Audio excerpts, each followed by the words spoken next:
Hello and welcome back to AC's Make and Repair. Well, today we've got a little bit of a different thing to show you today. But before I do, I'm just going to show you around our place a little bit and what we're up to here too. Well, we live on the side of a hill and we've got quite a terrace sort of garden set up.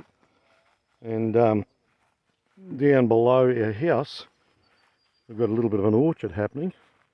We've got orange trees and a lychee and a couple of macadamia nuts. Got several mandarin trees which are doing well. Yeah, so this is down in our orchard area here. That's a mandarin tree and we've got a lychee behind it, a couple of Queensland nut or macadamia nuts and some more mandarin trees. Over to our right here, this year I decided to put in a bigger sort of garden for the house, a veggie patch for the garden, and we'll be growing tomatoes. We've got another pumpkin patch over further and capsicum, lettuce, radish, zucchini, carrots, lots of different stuff, even potatoes this year, sweet potatoes and so forth. Already got some stuff in those rows. You can't see it, they're only seedlings. We're about a month behind of what I would like to have done.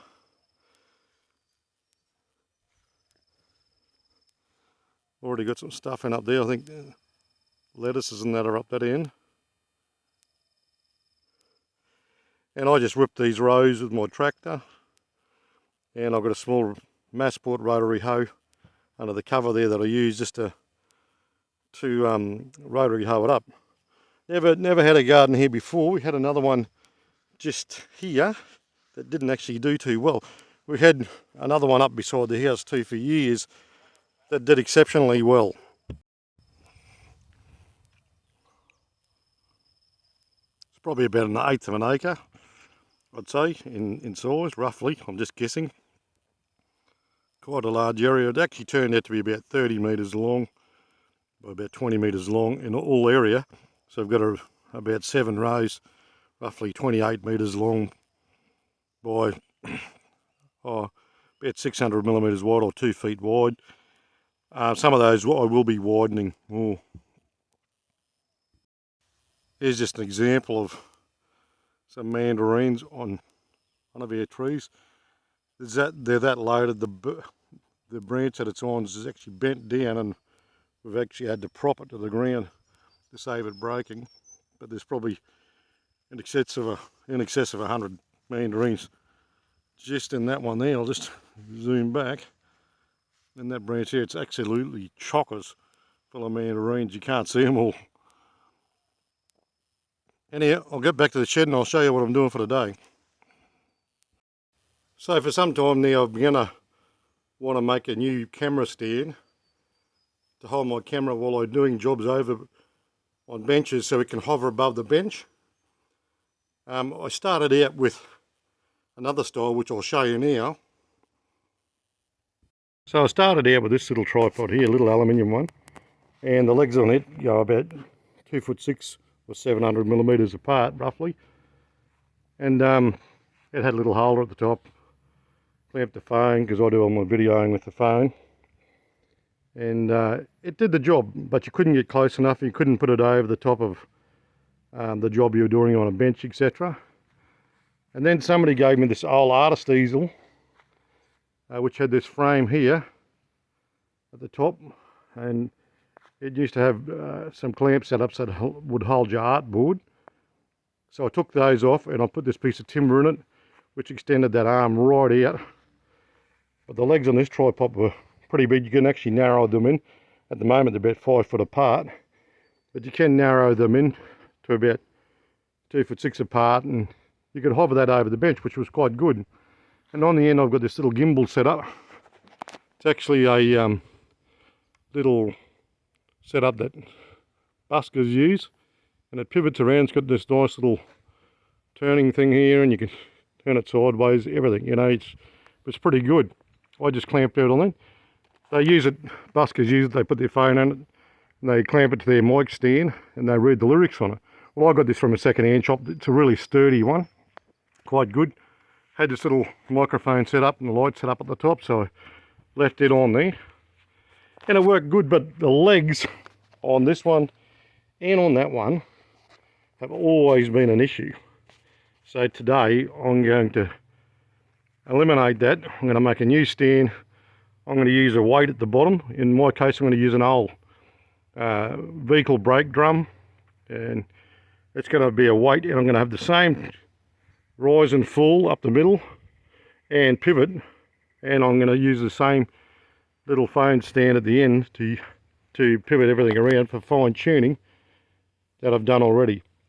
So I'll show you how I did that now. Okay, so this is basically the diagram of what I'm going to do. We have the weight on the bottom, in my case it's a brake drum. Then we have a piece of pipe, which in my case is a piece of inch pipe, which is bolted down by means of a piece of flat plate that's welded to the bottom here. It's bolted through the old stud holes in the brake drum. Then I have a piece of 3/4 pipe which slides up and down. Both of these are thin wall tubing. Here I have a collar. It's actually a collar off an old weight set that I picked up somewhere. It's a collar with a grub screw in it, or a wing nut in it, or a thumb screw, whatever you want to call it. And what that does, it clamps to this part, and it facilitates it so this can rotate all the way around from left to right, 360 degrees. Here I have a pivot point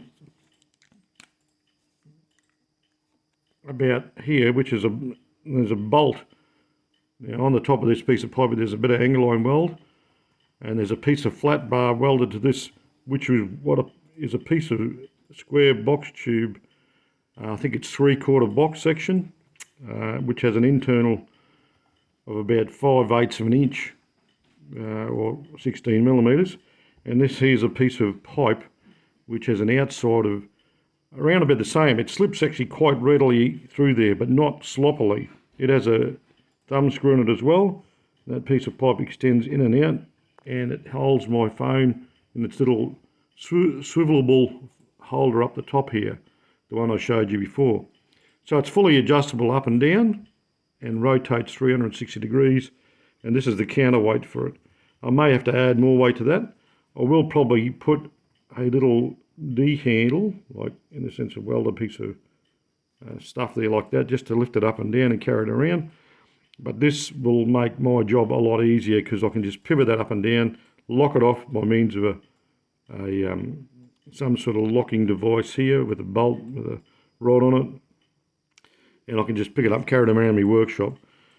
Some people have cameras and phones set up all over the place so they can do multi-angle. Well, I've only got the one, and this is how I'm going to do it. This is that pivot point I was showing you at the top. The pipe goes in and out like that to hold the phone. Telescopes in and out. There will be a grub screw of some sort here, or thumb screw, and this will have some sort of, lever on a bolt head here that I'll make up to hold to do that nut up and down, or that bolt up and down, to lock it off, so I can pivot it up and down. Okay, there you have it.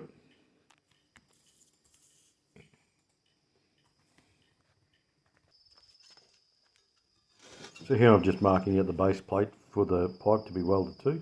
I'll just fast forward through the process of this and slow down every now and then to explain what I'm doing.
So here we are at the finished product with my phone holder on the end. Bear in mind I can fine tune anything with the phone holder. Can rise it up with loosening the collar, let it down like that, lock it off. I can make that arm go up and down by loosening that bolt there. I tighten that a bit tight. Loosen it off, let it down, tighten it off. The angle on the end, the right angle on the end, I could actually clamp my phone to that right angle on the end for more positioning. It works quite well. I can even have it over.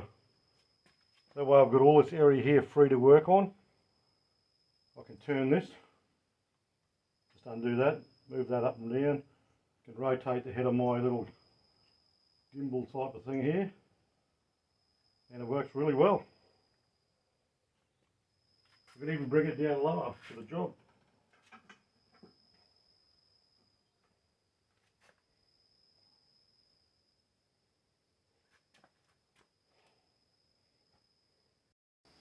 Here's the finished product.